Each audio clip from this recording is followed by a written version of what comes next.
What does he look like? What is he like? And how would you recognize him? All right. So if he wanted to reveal himself to us, how would he do it? What would be the best way for him to reveal himself to us in our realm where we could perceive him? Because obviously he's greater than we are. Just this makes me think about the dark matter again. Scientists acknowledge dark matter, dark energy, which they do not know what it's composed of.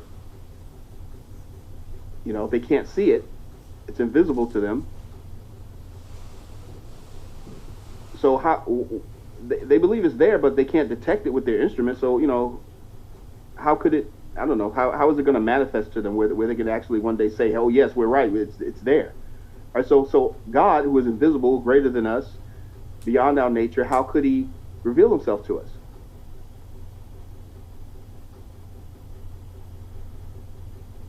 Okay. I'm trying to go down to these. I'm going to read these. Okay. Okay. Mgtow cowboy. Okay. Great. Hey. Hey, Mr. Lundy, how are you? Pretty good. How are you? I'm also okay. I'm so happy to have someone come in. Sure, happy to be here. Yeah, your question. All right, where's your question at there? It's a good question. I mean, it is. Yeah. Wouldn't it be nice? And it would be very definitive, Yeah. Okay. You say if God is real, why would He not reveal Himself to us? Oh, okay. You're asking like me a rhetorical question. Well, I mean, here's the thing. I mean, I lean towards believing in a higher power. But so I guess on some level I agree with you, but on some levels I don't, for sure. Like you talk about how you don't believe in evolution.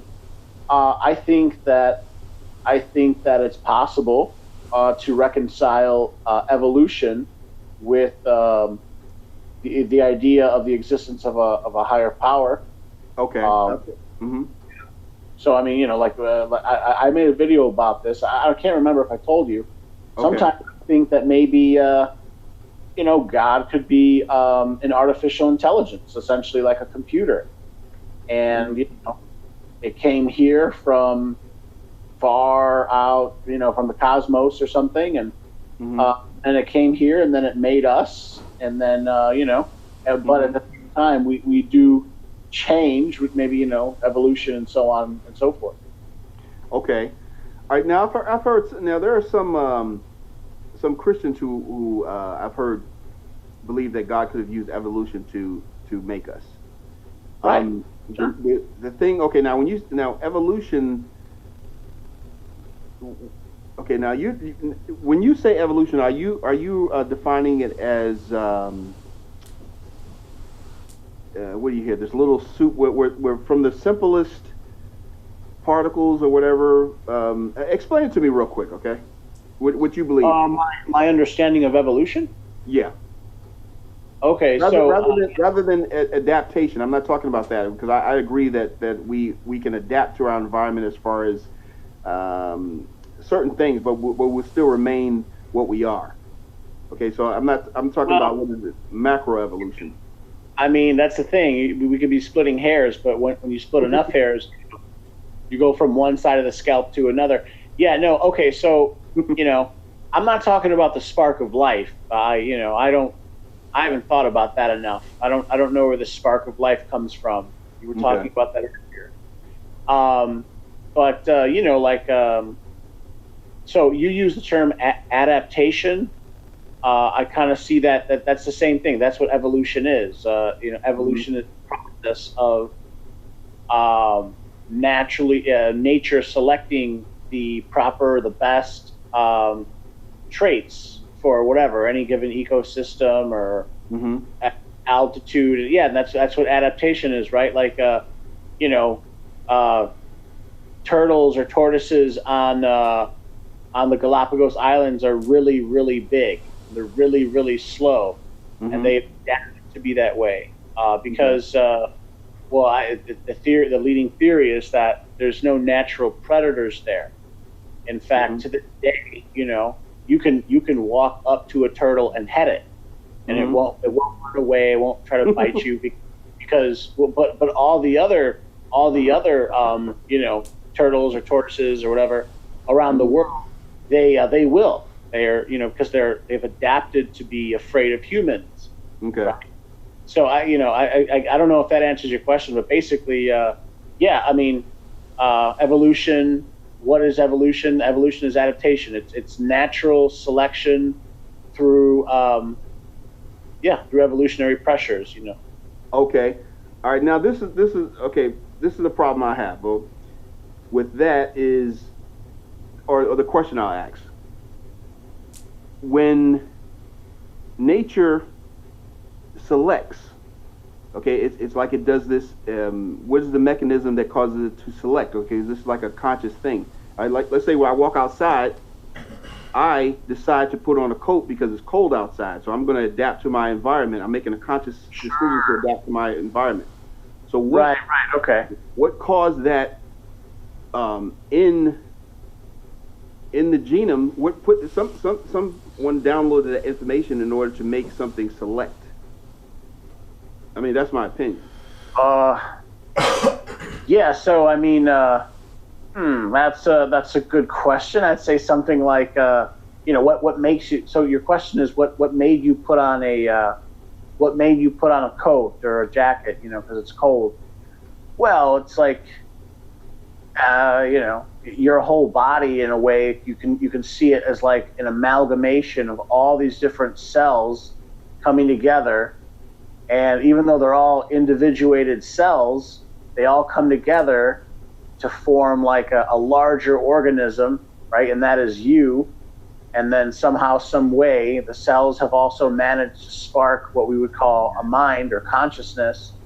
And then, that consciousness is going to want to help you survive. If I don't know, I don't know. I'm not going to. See, all right. See, what we're doing is we're jumping. We're just jumping through all these steps, but it's like, okay, wait a minute. All right, this is the best way I could say it is, okay. Let's take scientists, give them some I don't know, some complicated chemistry, okay, or access to some molecules or elements, and have them manufacture an organism which will adapt to its environment. Okay, have them create it, because they just say, well, huh? I was just watching a video. I was just watching a video earlier today. Mm-hmm. I don't know how to describe it. I will describe it as well as I can. Basically, it's describing what you're describing right now, but I'll use different. I'll try to. This guy, and this is the stuff that they show us. For all I know, Mm-hmm. I don't know. It's got to the point. I question whether all the people I see on television are even real. Okay, so this guy, he took like this blob. It looked like shouldn't say a blob. It looked like a piece of flesh. Imagine like a liver. Okay. And then he attached let's call it a battery / computer. Mm-hmm. So again, imagine going to the store and buying like a piece of steak, okay? Okay. All right. And then you attach a computer to it. It's obviously electrical and it has a light on it, and then it starts like pulsing. And he's like, okay, now we're gonna add a liver. And he adds another piece to it, and the liver starts working. And then he adds, another piece and another piece. Finally, he adds an arm, or I think he called it like a phalange. Basically, Mm-hmm. some sort of, something that would replicate like an arm. He attaches the arm, and the arm starts flailing, but it's one arm. And then he attaches another arm, and the thing starts moving, and it's like, in a